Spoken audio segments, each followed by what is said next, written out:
25 साल बाद फिर वही जो है तस्वीरें यादा होती हैं, ताज़ा होती हैं, उनकी शक्लें ताज़ा होती हैं जो मेरे साथ वहाँ पर मेरे साथी लड़ रहे थे, लेकिन आज हमारे बीच नहीं। आज उनके परिवार हमारे बीच है। परिवार भी जब सवाल करते हैं, कुछ बेटियां सवाल पूछती हैं, मेरे पापा किस जगह पर शहीद हुए, तो बस उनको इशारा करके ही पता सा सकता है कि वहाँ पर तुम्हारे पापा आज भी शायद सूक्ष्म स्वरूप में मौजूद होंगे। तो पहाड़ियाँ तो कुछ नहीं बदली, वादियाँ तो कुछ नहीं बदली, लेकिन बहुत सारा जो एक वातावरण है ये बहुत सारा चेंज हो गया है। यहाँ पर सिर्फ एक नदी कवा है और कुछ छोटे छोटे गांव थे, आज तो बहुत बड़ा शहर बन गया। फौज की डिप्लॉयमेंट बहुत कम थी, आज फौज की डिप्लॉयमेंट होती है। तो ये एक वातावरण चेंज हुआ। उस समय टेम्परेचर बहुत माइनस में चला जाता था और आज यहाँ पे प्लस में टेम्परेचर है, तो एक तापमान में भी वृद्धि हुई है। फौज के डिप्लॉयमेंट में वृद्धि हुई है, फौज के वेपन्स और इक्विपमेंट में वृद्धि हुई है, फौज की ट्रेनिंग में वृद्धि हुई है। तो ये सब चीज़ें बहुत बदलाव लाई हैं और प्रतिवर्ष हमारी सेना सशक्त समृद्ध होती हुई चली जा रही है, जो आज इस मुकाम पर है। सर ये बताइए, पाकिस्तान के घुसपैठ ठीक उसके ऊपर अपना जमावड़ा लगा के बैठे थे, आप नीचे से ऊपर तक जा रहे थे, तो साफ तौर से आपको दिक्कत का सामना करना पड़ रहा होगा। सर एक मिनट के लिए भी मन में ये नहीं आया कि जान चली गई तो क्या, जीत नहीं पाए तो क्या?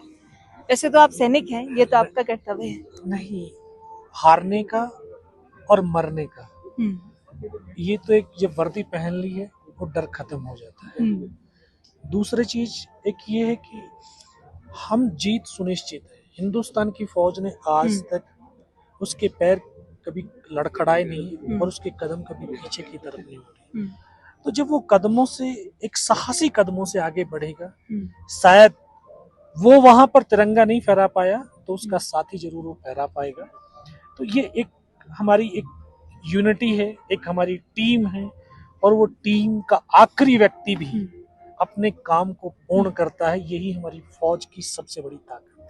सर 17 गोलियां आपको लगी थी, ऐसा लगता है कि कोई बॉलीवुड की स्टोरी है। 17 गोलियां लगने के बाद आज आप मेरे सामने दुरुस्त खड़े हैं और जिस तरीके से आप बातें कर रहे हैं, अब जो युवा पीढ़ी है जो आपको देखती है, सेना में भर्ती होना चाहती है, उनको क्या कहेंगे योगेंद्र सिंह यादव? देखिए, माइंड से, मन से दर्द होता है, शरीर से कोई दर्द नहीं। आज मैं अपने मन में 17 गोलियां और ग्रेनेड की जख्मों को एहसास करने लगूं तो शायद मैं 10 कदम न चलूं। मैं कभी उन माइंड के अंदर लेकर के आया ही नहीं कि इतने जख्म लगे हुए, इतना सब कुछ है। मैं बस ठीक है, नॉर्मल है। और 17 गोलियों को नॉर्मल कह रहे हैं योगेंद्र सिंह यादव?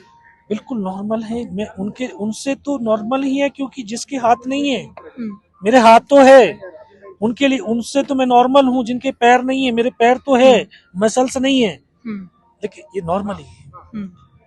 और ये एक फौजी का फर्ज है कि वो वर्दी में रहे या वर्दी में ना रहे, वो राष्ट्र के उत्थान में, राष्ट्र के प्रगति में अपना योगदान देगा।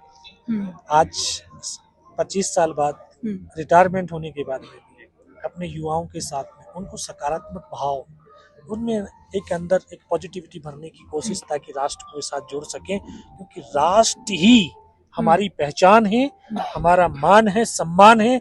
राष्ट्र से बढ़कर के कुछ नहीं। सर आखिरी सवाल, सबसे जवान आप थे अपनी ब्रिगेडियर में, महज 18-19 साल आपकी उम्र थी। जब बच्चा 12वीं के बोर्ड देके निकलता है तब वो इतने साल का होता है, और इस उम्र में आप उस चोटी पर खड़े थे, पाकिस्तान की सेना को डरा रहे थे, ललकार रहे थे। ये बताइए, प्रधानमंत्री नरेंद्र मोदी भी आएंगे 25वें कारगिल दिवस पे, उस समय अटल बिहारी वाजपेयी जो थे वो भी आपके समर्थन में खड़े थे, आज प्रधानमंत्री भी आ रहे हैं, कैसे देखते हैं?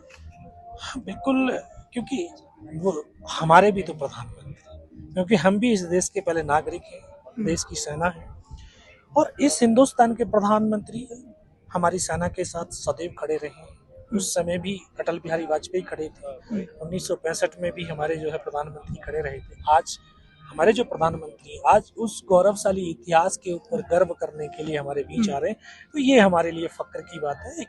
एक जवानों में मोटिवेशन बढ़ेगा कि हमारा प्रधानमंत्री आज हमारे बीच में आया। वैसे तो हमारे साथ ही होते हैं। सर एक आखिरी ललकारा, क्योंकि समय भी है, दस्तूर भी है, आपके सामने वो टाइगर हिल भी है और मेरे सामने वो टाइगर भी खड़ा है। बिल्कुल इस पहाड़ी की तरफ अगर किसी ने आंख उठा करके देखी तो इस चेहरे पर आंख नहीं मिलेगी।